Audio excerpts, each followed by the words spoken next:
नमस्कार शेतकरी बंधूंनो, मी गजानन जाधव, संस्थापक अध्यक्ष white gold trust, Chhatrapati Sambhajinagar. पावसाळ्यामध्ये दर आठवड्याला सोमवारी आपण हवामानाचा आठवड्याभराचा अंदाज देत असतो आणि सोबतच थोडक्यात मात्र महत्त्वाचा कृषी सल्ला देतो। दर सोमवारी संध्याकाळी 7 वाजता आपण सविस्तर कृषी सल्ल्याबद्दल माहिती देत असतो। त्यात वेगवेगळे विषय असतात। आजचा विषय आहे सोयाबीनवरील विविध रोग आणि त्याचं नियंत्रण। हवामान अंदाजामध्ये मागच्या वेळेस आपण सांगितलं होतं की मागच्या आठवड्यापेक्षा पावसाचं प्रमाण हे घटेल आणि बऱ्याच ठिकाणी सूर्यदर्शनसुद्धा होईल।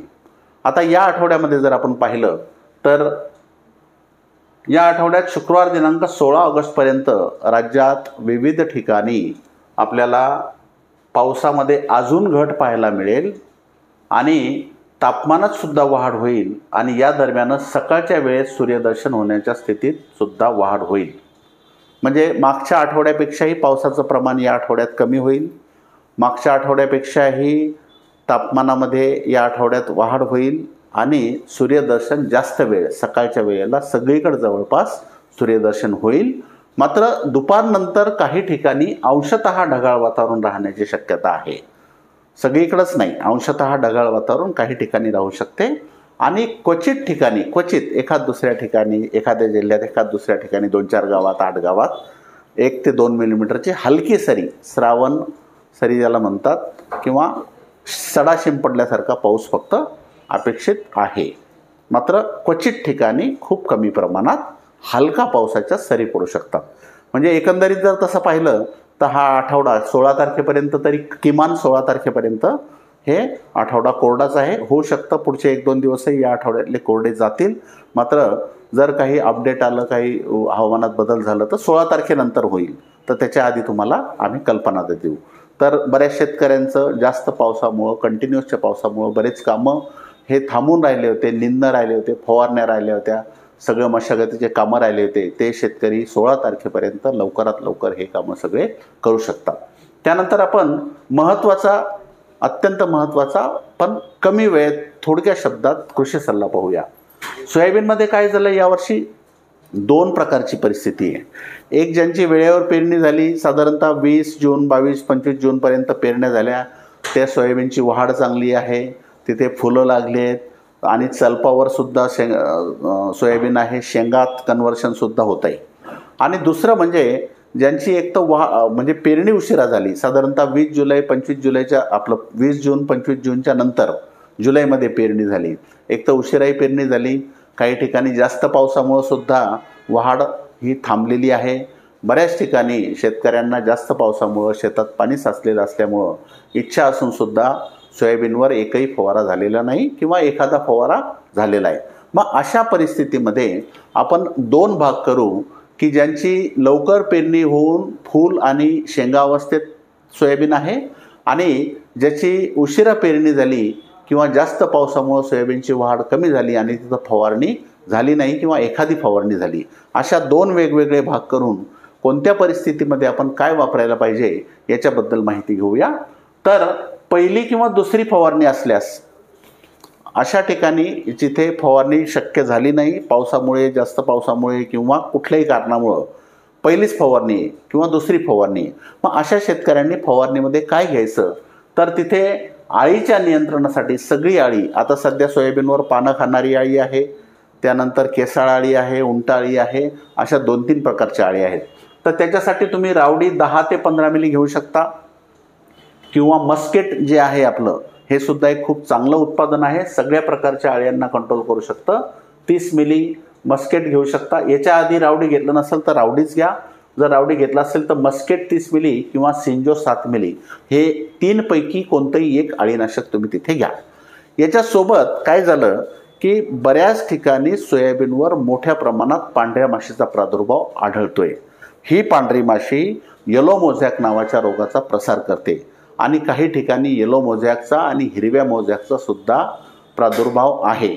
त्यामुळं प्रत्येक शेतकऱ्यांनी फक्त अळीनाशक इथं वापरून जमणार नाही, तर त्याच्यासोबत आपल्याला पांढरी माशी आणि मावा तुडतुडा ही जी रस शोषण करणारी कीड आहे याच्यासाठी आणि याला अजून ताकद मिळावी, शक्ती मिळावी, याच्यासाठी पांडा सुपर 30 मिली हे सुद्धा या कीटकनाशक याच्यासोबत आपल्याला घ्यायचं आहे. पण जर काही पिवळे झाडं येलो मोजॅकचे तिथं असतील किंवा ग्रीन मोजॅक ज्याला म्हणतात, ते पुढं मी तुम्हाला झाडं दाखवतो, तो जर असेल तर फक्त पांडा सुपरनं उडणारी माशी मरेल, मावासुद्धा मरेल. ग्रीन मोजॅकला पसरवणारा मावाही मरेल, उडणारी माशी मरेल. पण पांडा सुपरनं अंडे आणि पिल्लं पांढऱ्या माशीचे मरणार नाही. तर जर अंडे, पिल्लं आणि पूर्ण मावा कंट्रोल करायचा असेल तर मग पांडा सुपरच्या ऐवजी तुम्ही पटियाला पॅक किंवा ओडाची एक्स्ट्रा 30 मिली घेऊ शकता. दुसरं औषध अळीनाशकासोबत एक तर पांडा सुपर घ्यायचं का मोजॅक जर असेल तर पटियाला पॅक किंवा ओडाची एक्स्ट्रा घ्यायचं, ते तुम्ही ठरवा तुमच्या परिस्थितीनुसार. त्याच्यानंतर जर संजीवक घ्यायचं असेल तर खूपच कमी वाढ असेल तर टॉपअप 40 मिली घ्या तुम्ही. फुलोरा अवस्था असेल, वाढीची अवस्था असेल, कोणतीही अवस्था असेल तरी चालते. टॉपअप तुम्हाला वाढीचं काम करेल. फुलोरा अवस्था असेल तर फुलंसुद्धा वाढवायचं काम करेल आणि वाढसुद्धा. जर कमी वाढ असेल तरच टॉपअप घ्या. जर योग्य वाढ असेल तर टॉपअप घेऊ नका. योग्य वाढ असेल तर मग तुम्ही झेप 15 मिली घेऊ शकता किंवा याच्या आधी झेप जर घेतलेला असेल तर मग रायबा 5 मिली घेऊ शकता. त्यानंतर फुलोरा अवस्था असेल तर बोरॉन 20 ग्रॅम तिथं घ्या. बऱ्याच ठिकाणी आम्ही पाहिलं बोरॉनच्या कमतरतेमुळं पानं, आपण जो हिरवा मोजॅक म्हणतो तो बोरॉनची कमतरता आणि हिरव्या मोजॅकचं लक्षण सारखंच आहे. जे खरबडलेले पानं होतात, ओळ्या पडलेले पानं होतात, ते हिरव्या मोजॅकमुळे होतात आणि बोरॉनच्या कमतरतेमुळे सुद्धा होतात. आणि महाराष्ट्रामध्ये बऱ्याच ठिकाणी बोरॉनची कमतरताही आहे आणि फुलोरा अवस्थेमध्ये बोरॉन फवारणं चांगलंच असतं.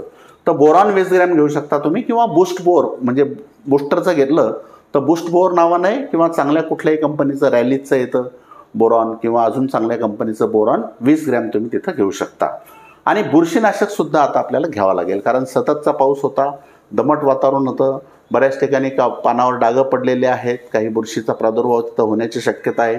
तर तिथे प्रोपिको 20 ते 25 मिली किंवा सुखई 30 मिली. इथं 25 नको, 15 ते 20 मिली करा. प्रोपिको हे 15 ते 20 मिली घेऊ शकता. वाढ कमी असेल तर 15 मिली घ्या. वाढ थोडीशी बरी असेल तर 20 मिली घ्या.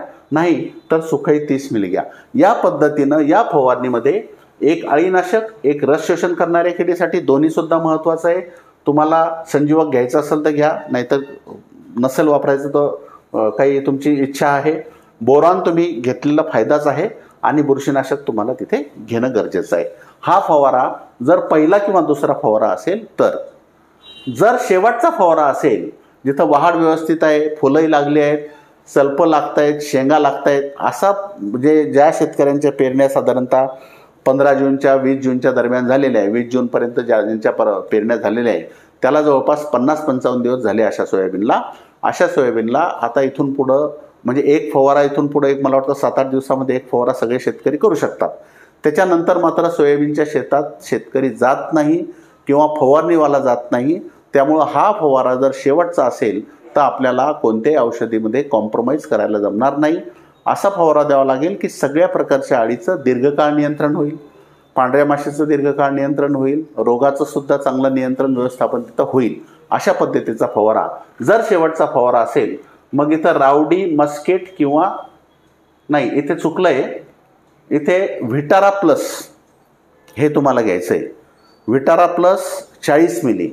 व्हिटारा प्लसमध्ये टाईप करता झालं तर नोव्हेरोलॉन प्लस इमामॅक्टिन हे घटक आहे किंवा सिंजो 7 मिली. व्हिटारा प्लस किंवा सिंजो 7 मिली हे दीर्घकाळ नियंत्रणासाठी तुम्हाला उपयुक्त अळीनाशक आहेत. व्हिटारा प्लस 40 मिली किंवा सिंजो 7 मिली.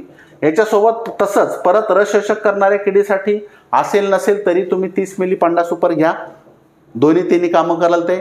याच्यात प्रेशरनं फवारा गेला तर लपून बसलेली कीड ही सगळी कंट्रोल होईल, उडणारी पांढरी माशी कंट्रोल होईल, मावा कंट्रोल होईल. आणि जर मोझॅक असेल, ग्रीन मोझॅक किंवा येलो मोझॅक जर असेल तर पांडा सुपरच्या ऐवजी तुम्ही इथं सुद्धा पटियाला पॅक किंवा ओढाची एक्स्ट्रा घेऊ शकता जर मोझॅकचे झाडं असतील तर. कारण हे औषधं थोडेसे महाग आहे, पांडा सुपर आपल्याला स्वस्त आहे. जर नसेल मोझॅक तर पांडा सुपर घ्या आणि मोझॅक जर असेल तर मग पटियाला पॅक किंवा ओढाची एक्स्ट्रा तुम्ही तिथं घेऊ शकता. बुरशीनाशक इथं मात्र व्हिसल्पच घ्या. बुरशीनाशकामध्ये व्हिसल्प, ट्युबिकोनाझॉल अधिक सल्फर हे तुम्हाला दीर्घकाळापर्यंत नियंत्रण करेल आणि सोयाबीनच्या अनेक रोगांसाठी नियंत्रण करेल. 40 ग्रॅम. आणि शेंगा भरण्यासाठी भरारी 7 मिली अधिक बिग बी 150 ग्रॅम. भरारी हे एक संजीवक आहे. हे दाण्याचा आकार वाढवणे, दाण्याचं वजन वाढवणे याच्यासाठी आपल्याला फार उपयुक्त संजीवक आहे. जर हे तुम्ही इच्छा असेल तर घेऊ शकता भरारी 7 मिली. आणि बिग बी म्हणजे पोटॅशियम शोनाईट आहे, ज्याच्यामध्ये मॅग्नेशियम, पोटॅश आणि सल्फर हे 3 घटक असतात. आणि परिपक्वता अवस्थेमध्ये या 3ही घटकांची सोयाबीनला अत्यंत गरज असते. त्यामुळं बिग बी 150 ग्रॅम प्रतिपंप घेऊ शकता. हा फवारा मात्र जास्त प्रेशरच्या पंपांना देऊन औषध हे झाडाच्या संपूर्ण भागापर्यंत प्रेशर, याला साधा पंप, शेवटच्या फवारणीला साधा पंप वापरू नका, नॅपसॅक पंप वापरू नका, बॅटरीचा पंप वापरू नका, प्रेशरचा पंप वापरा. जो इटलीचा म्हणतात, तायवानचा म्हणतात, कुठला जो म्हणतात, 20 लिटरचा, 22 लिटरचा. आपण औषधाचं प्रमाण जे दिलं आहे ते सगळं 15-10 लिटरच्या पेट्रोल पंपात दिलं आहे. तुम्ही 20-22चा वापरलं तर तुम्हाला औषध त्या प्रमाणात वाढवावं लागेल. तर प्रेशरनं जमिनीपर्यंत किंवा झाडाच्या संपूर्ण भागाला औषध पोचेल अशा पद्धतीनं हा फवारा घ्या. शेवटचा फवारा असेल तर. हे इथं थोडंसं चुकलं आहे. इथे तुम्हाला विटारा प्लस किंवा शिंजो घ्यायचं आहे. त्यानंतर येलो मोझॅक, हा येलो मोझॅक आहे. असे झाडं काही प्रमाणात असतील तर लगेच उपटा, 7-8 दिवस उपटत राहा. आणि हा ग्रीन मोझॅक आहे बघा, याला आपण लिप कर्ल व्हायरस सुद्धा म्हणतो. हे बघा, पान बारीक होतं, शेंड्याचं पान जास्त हिरवा रंग येतो त्याला आणि खरबड होतं, वळ्या होतात त्याला. हा आहे ग्रीन मोझॅक. याच्यासुद्धा काही झाडं असतील तर उपटून टाका. आणि खूप जास्त प्रमाणात असेल तर एखाद्या वेळेस बोरॉनची कमतरता सुद्धा असू शकते. त्यामुळे आपण जे दुसऱ्या फवारणीत बोरॉन दिलंय, बऱ्याच ठिकाणी पानं शेंड्याचे हे होणे, त्याला वळ्या पडणे किंवा व्रिंकल्स पडणे, तर हे बोरॉनमुळे सुद्धा होऊ शकतं. सगळेच झाडं जर तसे असतील तर बोरॉनची कमतरता आहे. असं एक मध्ये काही झाडं असतील तर मात्र ग्रीन मोझॅक आहे. ग्रीन मोझॅकमुळं पान हिरवगार होते, जास्त डार्क हिरवं होते, पानं बारीक होतात, वाढ खुंटते आणि पानावर वळ्या पडतात. असे काही झाडं असतील तर उपटून टाका. सतत 7-8 दिवस उपटत राहा. आणि असं जर येलो मोझॅक किंवा ग्रीन मोझॅक असेल तर आपण जे काय फवारतोय त्याच्यामध्ये पटियाला पॅक किंवा ओडाची एक्स्ट्राच वापरायचं, ज्याच्यामुळे रस शोषण करणारी सगळी कीड कंट्रोल होईल. हे मी मागच्या 2-4 वेळेसपासून सांगतोय. पूर्व विदर्भात बऱ्याच ठिकाणी मागच्या वर्षी अचानक सोयाबीन पिवळं पडलं होतं.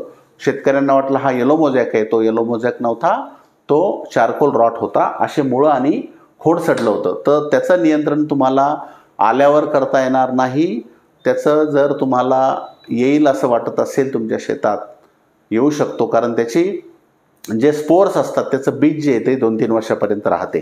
तर आत्ताच तुम्हाला जमिनीत ओलावा असेपर्यंत ट्रायकोबूस्ट DX हे 500 ग्रॅम रेतीत, मातीत किंवा शेणखतात किंवा सुपर फॉस्फेटमध्ये मिसळून तुम्हाला ते 1 एकरात फेकायचं आहे. आणि जर खर्च करायची तयारी असेल तर या ट्रायकोबूस्ट DX सोबत पी बूस्ट DX 500 ग्रॅम आणि K lift DX 500 gram, P boost DX आणि के लिफ्ट DX हे आपल्याला याच्यासोबत मिक्स करू शकता तुम्ही ट्रायकोबूस्ट सोबत. हे चुकलं आहे NPK बूस्ट, इथं के लिफ्ट आहे.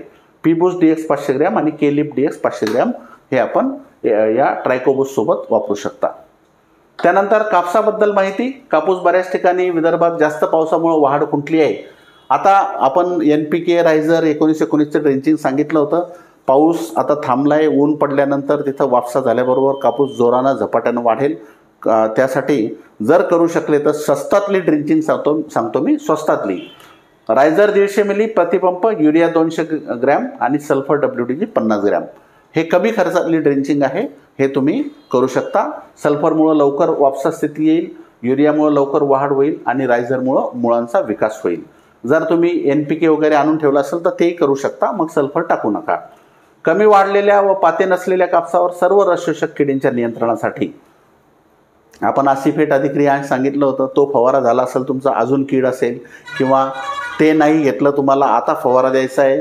आणि आता सगळं म्हणजे मावा आहे, तुडतुडा आहे, काही प्रमाणात पांढरी माशी आणि थ्रिप्ससुद्धा आहे.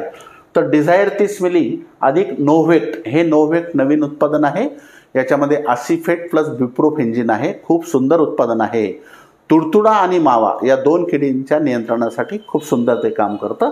30 ग्रॅम नोव्हेक्ट. जर याच्यासोबत डिझायर तुम्ही 30 मिली घेऊ शकता जर जास्त प्रमाण असेल तर, नाही तर एकटं नोव्हेक्ट घेतलं तरी चालेल.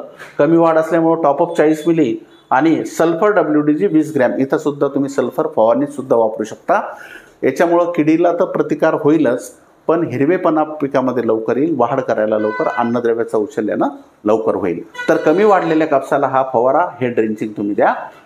गुलाबी बोंडाळी व रस शोषक किडीच्या नियंत्रणासाठी जास्त वाढ झालेला कापूस जो आहे किंवा ज्याला पाते फुलं लागलेले आहेत, योग्य वाढ आहे, अशा ठिकाणी गुलाबी बोंडाळी आणि रस शोषण करणाऱ्या किडींच्या नियंत्रणासाठी आपण याच्या आधी सरेंडरचा फवारा सांगितला होता. कारण 4 तारखेला अमावस्या होती, आपल्याला सांगितलं होतं 9-10 तारखेपर्यंत तरी झालाच चालतो. समजा तो सरेंडरचा फवारा तुमचा झालेला नसेल तर अजूनही तुम्ही सरेंडर 30 मिली, रिहांश किंवा अमेट, रिहांश 20 मिली किंवा अमेट 10 ग्रॅम आणि सल्फर 20 ग्रॅम घेऊ शकता. आता जर बोंडात अळी गेली असेल तर त्याचा फायदा होणार नाही, पण रस शोषण करणारी कीड, छोटी अळी, फुलातली अळी ही कंट्रोल करण्यासाठी तुम्हाला सरेंडर, रस शोषण करणारी किडीला मदत करायला, कंट्रोल करायला रिहांश किंवा अमेट आणि सल्फर सुद्धा तिथं आपण वापरू शकतो.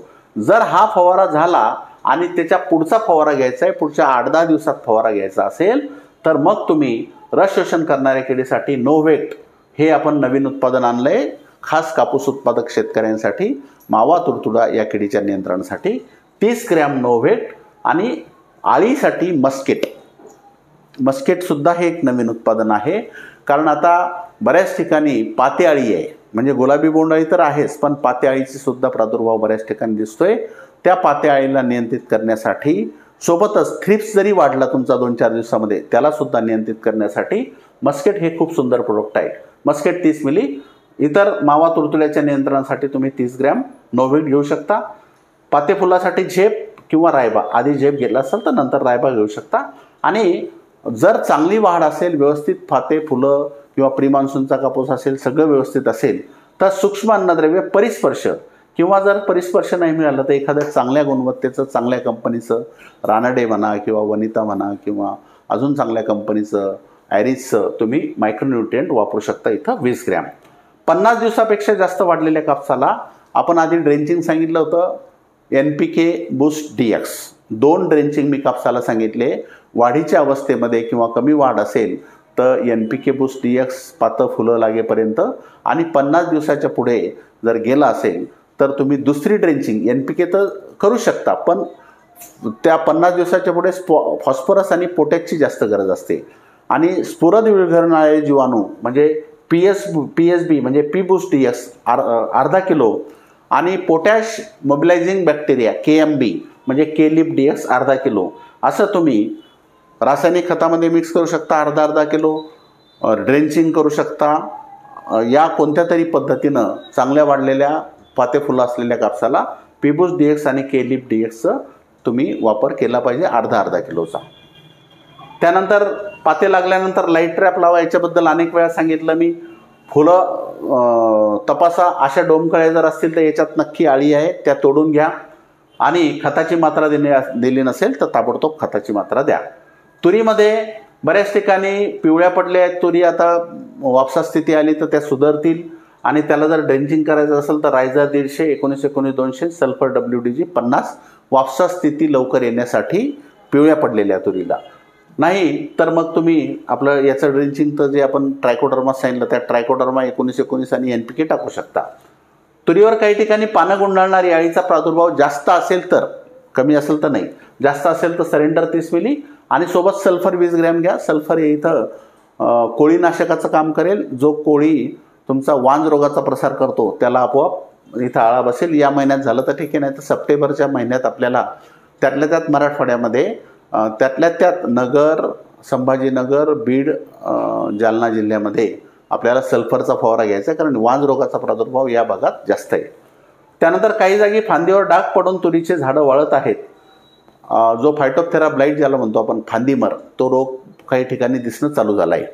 ज्यांनी ट्रायकोडर्मा ड्रेंचिंग केलं अशा ठिकाणी आहे, कारण पाऊस जास्त, दमट वातावरण जास्त असल्यामुळं या रोगाचा वाढ प्रादुर्भाव जास्त दिसतोय. तर असं जर तुम्हाला फांद्याला डागं पडून फांद्या मेलेल्या दिसत असतील, ट्रायकोडर्मा ड्रेंचिंग जरी केलेलं असलं तरीसुद्धा तुम्ही इथं क्रिप्टॉक्स, मेटॅलॅक्झिन प्लस मॅन्कोझेप, क्रिप्टॉक्स हे आपलं उत्पादन आहे, किंवा रिडोमिल गोल्ड, दोन्हीपैकी कुठलंही एक उत्पादन 30 ग्रॅम प्रतिपंप खोडावर त्याचा फवारा द्या, खोडावर फवारा द्या. क्रिप्टॉक्स किंवा रिडोमिल गोल्ड मेटॅलॅक्झिन प्लस मँकोझेबचा फवारा खोडावर द्या. तुरीमध्ये फुलं लागल्यानंतर मर रोगाचा आपण ट्रायकोडर्मा तर नक्की द्याच, अवश्य द्या. ज्या शेतामध्ये जास्त प्रमाणात तुमची तूर मरते, 50% तुरी मरतातच बा फुलं लागल्यानंतर, अशा शेतकऱ्यांनी याच्या आधी ड्रेंचिंग केलं असेल तरीसुद्धा, जुलैमध्ये जरी ड्रेंचिंग केलं असेल तरीसुद्धा ऑगस्टच्या शेवटी, आताच नको, ऑगस्टच्या शेवटी, आता उघाड आहे, उघाड झाल्यानंतर जेव्हा पाऊस चांगला पडेल ऑगस्टच्या शेवटी, शेवटच्या आठवड्यात वगैरे, तर तेव्हा तुरीला पुन्हा एकदा ट्रायकोबुस्ट डीएक्सचं ड्रेंचिंग करायचं. आणि जर खूप जास्त मर असेल तर तिथे, म्हणजे तुमच्या शेतात दरवर्षी, आता यावर्षी तर तुम्ही ट्रायकोबुस्ट केलं तर मर जास्त दिसणार नाही, पण तरीसुद्धा जास्त मर असेल तर ट्रायकोबुस्ट करा. आणि सोबतच त्याच्या सुडोबुस्टसुद्धा, सुडोमोनस जे असते हे सुद्धा बुरशीनाशक, जैविक बुरशीनाशक आहे. याचा ताबडतोब फायदा होतो. ट्रायकोडर्मा हा हळूहळू वाढतो, हळूहळू संपतो. सुडो हे पटकन वाढतं, पटकन संपतं. तर ऑगस्टच्या शेवटी जर केलं तर ट्रायकोबुस्ट डीएक्स आणि सुडोबुस्ट डीएक्स दोघांचं सुद्धा तुम्ही आळवणी किंवा ड्रेंचिंग जिथं जास्त मर आहे तिथं ऑगस्टच्या शेवटी करा. जिथं कमी मर आहे, खूप कमी मर असते, तर तिथे तुम्ही सीड ट्रीटमेंट केली असेल, एकदा ड्रेंचिंग केलं असेल तर ठीक आहे. पण जिथं जास्त मर आहे अशा ठिकाणी रिस्क घेऊ नका. ऑगस्ट महिन्याच्या शेवटी जमिनीत ओलावा असताना तुम्ही ड्रेंचिंग करा. छाटणी 25, 50 आणि 75 दिवसाला आपण करत असतो, फार फार तर 80 दिवसापर्यंत. नाही झाल्या 3 छाटण्या तर 2 तरी करा, 2 शक्य नाही झाल्या तर 1 तरी तुरीची छाटणी करा. तर मंडळी, हे सगळा कृषी सल्ला आहे. आज रात्री जे लाईव्ह आहे त्याच्यामध्ये सोयाबीनवरील प्रमुख रोग आणि त्यांचं नियंत्रण आहे, ते सुद्धा पहा. धन्यवाद.